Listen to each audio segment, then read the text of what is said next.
Hello everyone. So today we are going to learn about state diagram.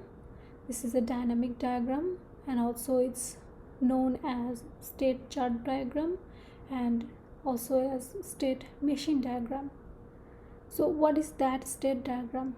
From the name state we already can assume that everything is related to state here. So it actually depicts or describes state dependent behavior for an object. State dependent behavior for an object. Note that an object can respond differently to the same event depending on what state it is in. So that's why state diagram represents the response to an event, how the object actually responds to the event. It's actually depicted with the state diagram.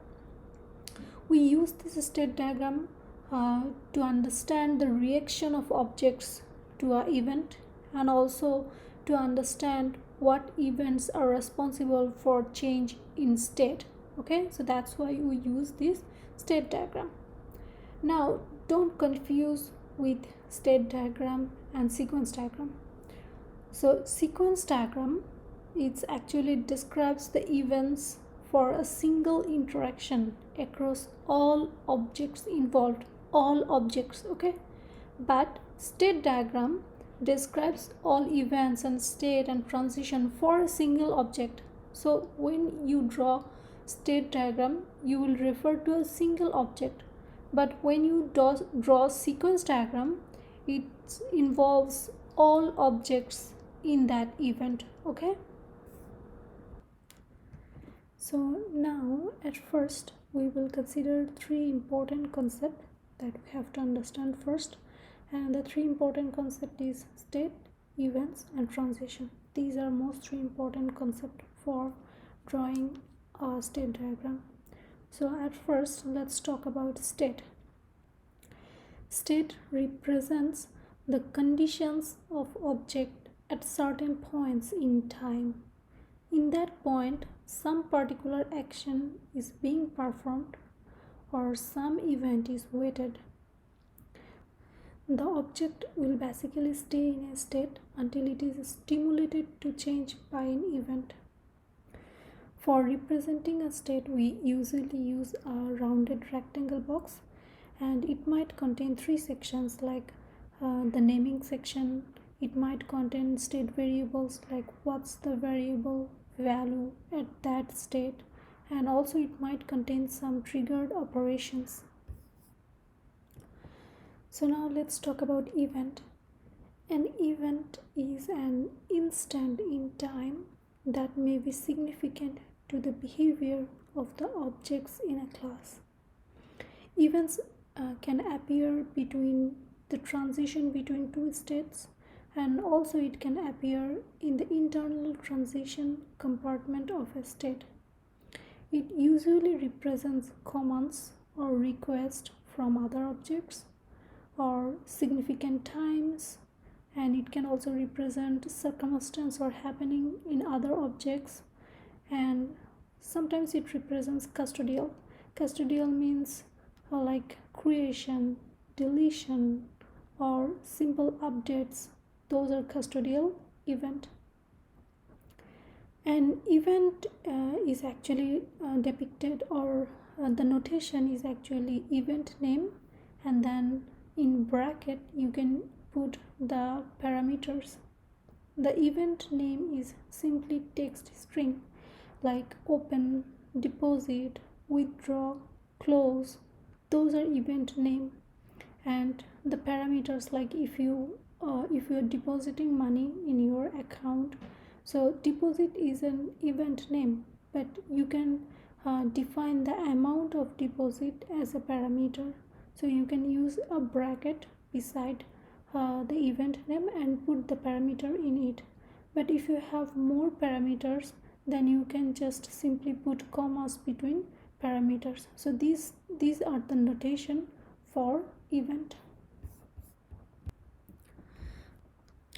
Now let's talk about transition. A transition shows a valid progression in state. Suppose you are in a state and you saw an event to happen, and then you will end up in another state or you will stay in the same state. So this is a transition. You will move to the next state in response to an event or you will stay in the same state. So this is a transition.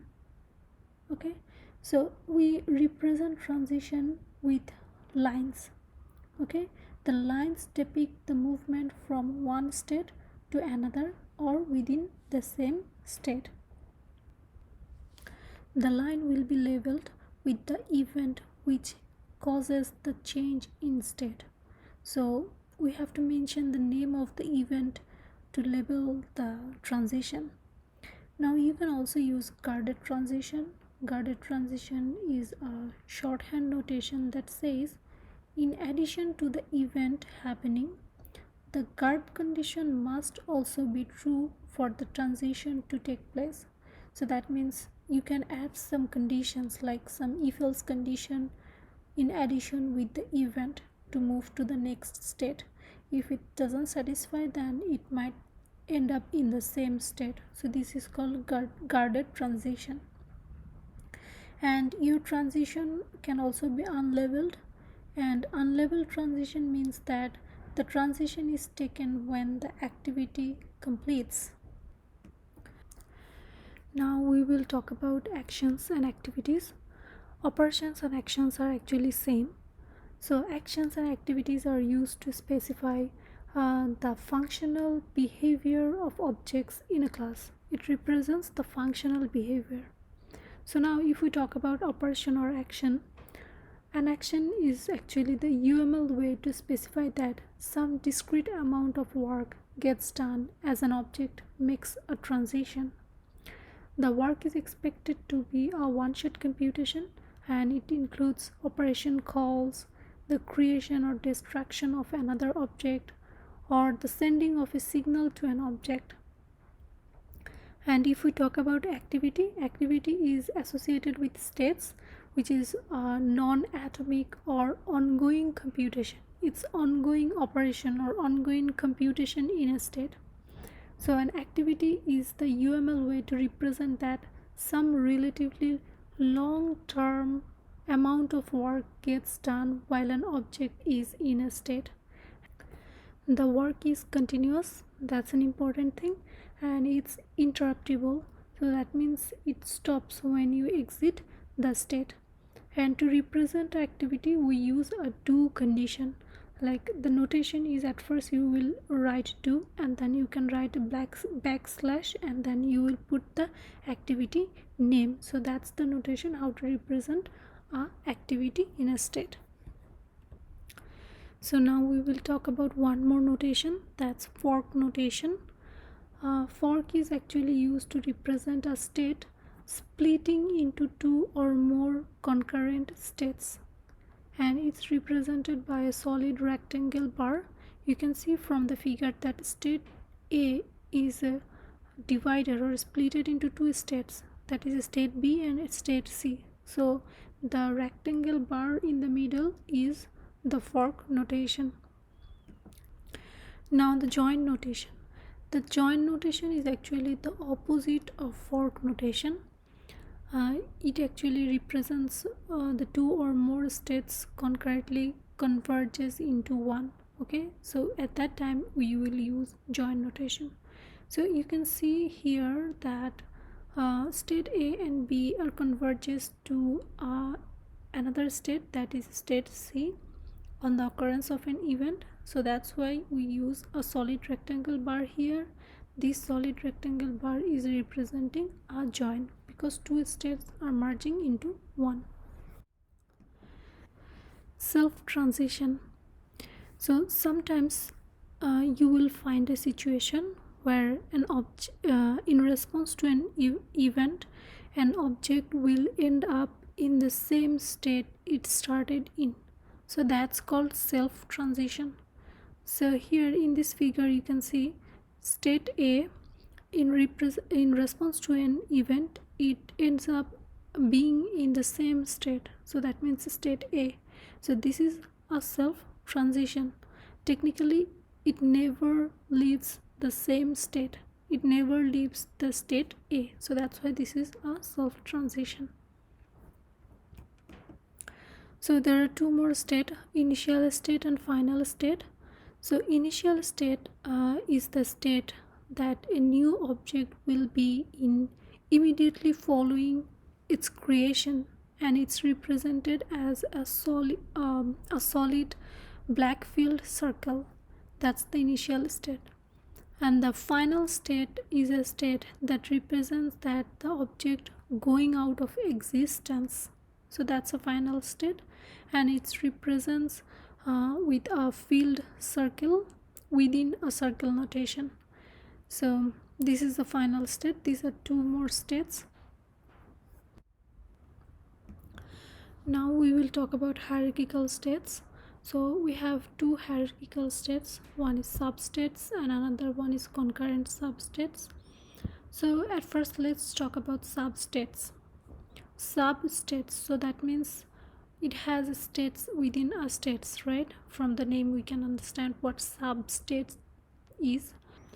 You can also think it as nested states. So if a state has no substructure, then it's called simple state. But if a state has nested states or substates, then we can call it composite state. Okay, so now in this figure we will talk about composite state. So this is a state diagram of a heater. So at first the black circle represents the start of the state chart diagram, and then at first it will be in idle state. Now the idle state can receive two events.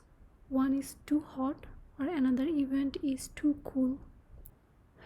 Now if the idle state receives the event too hot, then in response to that event it will make a transition from idle state to cooling state. Okay, so it's a transition from idle state to cooling state, and the event was too hot, so that's why the transition is labeled with the event name. So now you can see the cooling state is a nested state. Okay, it has three states, three substates. Okay, so that's why this is a nested state or composite state. So now the first state in this nested state is startup.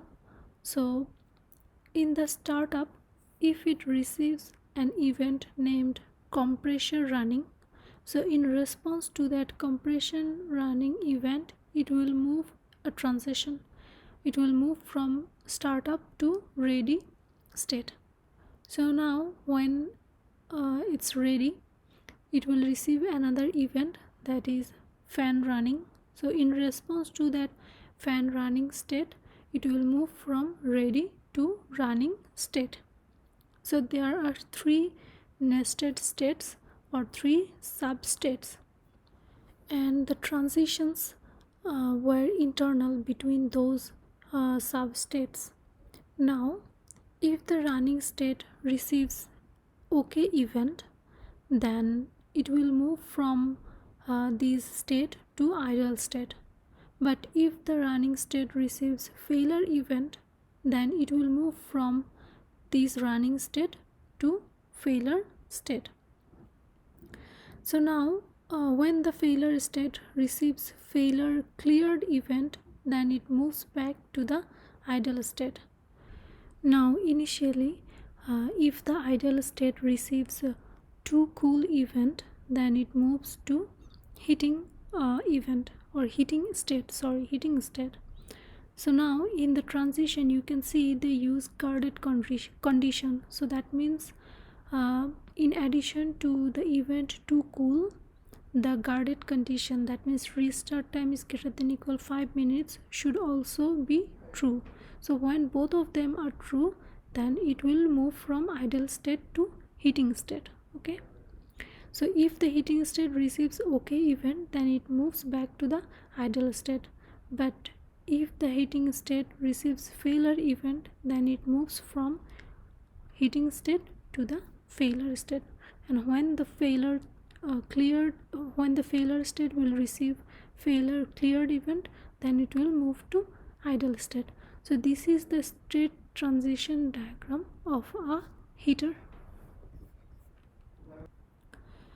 So now we will talk about concurrent substates. We already know that states in a state machine diagram can be nested, right? So in addition to that, what we can do, we can group together related states into a single composite state. So that means we are nesting states inside others. So this is called concurrent states, concurrent substates. A concurrent substate is actually necessary when an activity involves concurrent sub-activities. The following state machine diagram models an auction with two concurrent substates, and the substates are processing the bid, that's one substate, and authorizing the payment limit, and those are working together in parallel. So that's why this is concurrent substates. So in this example, the state machine first entering the auction, so you can use a fork notation here at the start to represent entering into two separate substates. Okay, so each substate has an exit state to mark the end of the operation or end of the thread. So there could be also abnormal exit, and those are handled here like cancelled or rejected. So these are abnormal exit, but remember that the abnormal exit or exit from the composite state occurs when both substates have exited. So this diagram is actually representing two concurrent substates. The first half is representing the substate is processing the bid, that's the first half, and the last portion is representing the substate, that means payment limit. Okay, so these are two concurrent substates that are processing parallelly. So now this is a state chart diagram of our online order management system. So remember, in the sequence diagram, it shows the sequence of all the objects, right? It represents all the objects, but here in a state diagram, the difference is we will focus only on one object.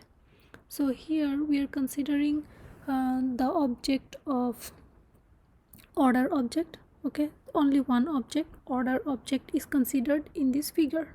Okay, so this is a state chart diagram of the object order.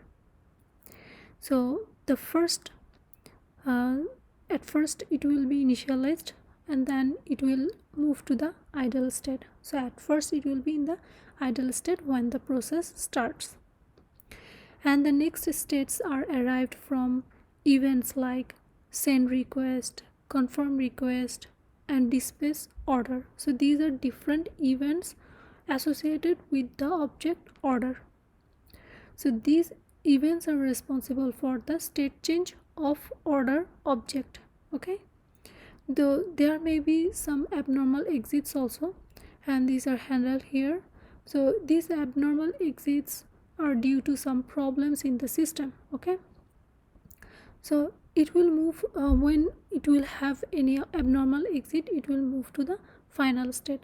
Otherwise it will move from state to state in response to an event, and then it will complete the transaction and it will reach the final state. So this is the state chart diagram of an order management system, and the object here is order. Okay, so why we actually do this state chart diagram? We do this for finding what events are responsible for state change, and also this state chart diagram is actually useful in using forward and reverse engineering. So that's why we use the state chart diagram.